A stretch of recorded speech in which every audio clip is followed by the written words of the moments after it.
President Trump is visiting the Middle East this week. This is the first time that President Trump will be taking an international trip since he was reelected. Now I'm about to depart on a historic visit. He's going to be visiting Saudi Arabia, Qatar, and the United Arab Emirates. Notably, he's not stopping in Israel. But what's happened in recent weeks is that President Trump has surprised Israel and sidelined Israel when it comes to major policy decisions in the Middle East. There is growing concern in Israel that the U.S. and Israel may not be completely aligned and in sync. The areas of divergence include the U.S. decision to negotiate a nuclear agreement with Iran. We want Iran to be wealthy and wonderful and happy and great, but they can't have a nuclear weapon. It's very simple. That is a palpable danger to Israel and to the free world, and it must be prevented. Iran has been, for Prime Minister Netanyahu, a major focus of his tenure.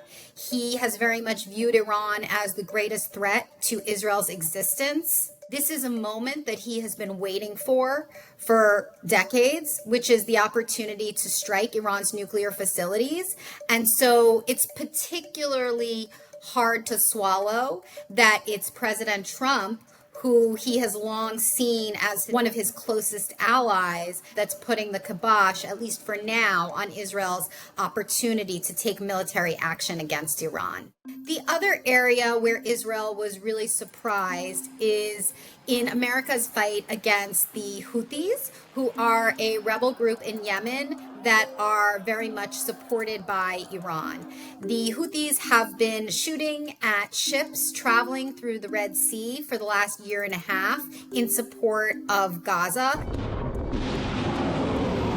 President Trump decided to take action against the Houthis because the Houthis were shooting at U.S. ships. And President Trump surprised the Israelis when he announced that the U.S. was going to have a truce with the Houthis. The Houthis have announced that they are not, or they've announced to us at least, that they don't want to fight anymore. They just don't want to fight. And we will honor that. That was problematic for Israel in two ways. One is that Israeli officials were surprised. They didn't know anything about the decision until they heard it from President Trump. And number two, it made clear to the Houthis that Israel was still free for them to target, which they did. President Trump announced that truce just a day or two after the Houthis had sent a ballistic missile that hit near Ben Gurion Airport, which is the major international airport in central Israel. We will not tolerate it. We will take very strong action against them. I would also add to that the U.S. announced, along with Hamas, that Hamas had agreed to release an American-Israeli soldier from captivity in Gaza.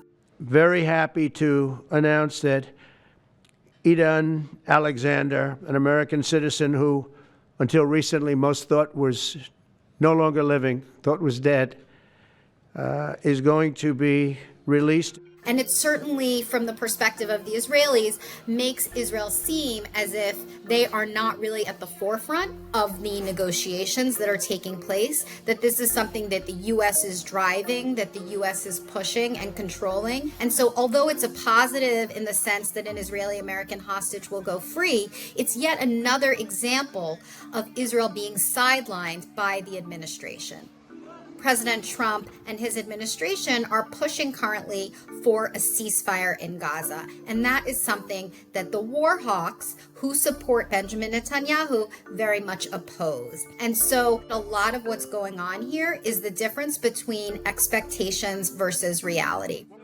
There is still policy alignment on many issues. As far as we know, President Trump is still committed to the plan to push Palestinians out of Gaza and for America or somebody to take over the enclave and build it up, build resorts, things like that. Israel, on paper, supports the plan. They've made some efforts to allow Palestinians to leave Gaza, but none of that has really moved forward on any sort of large scale.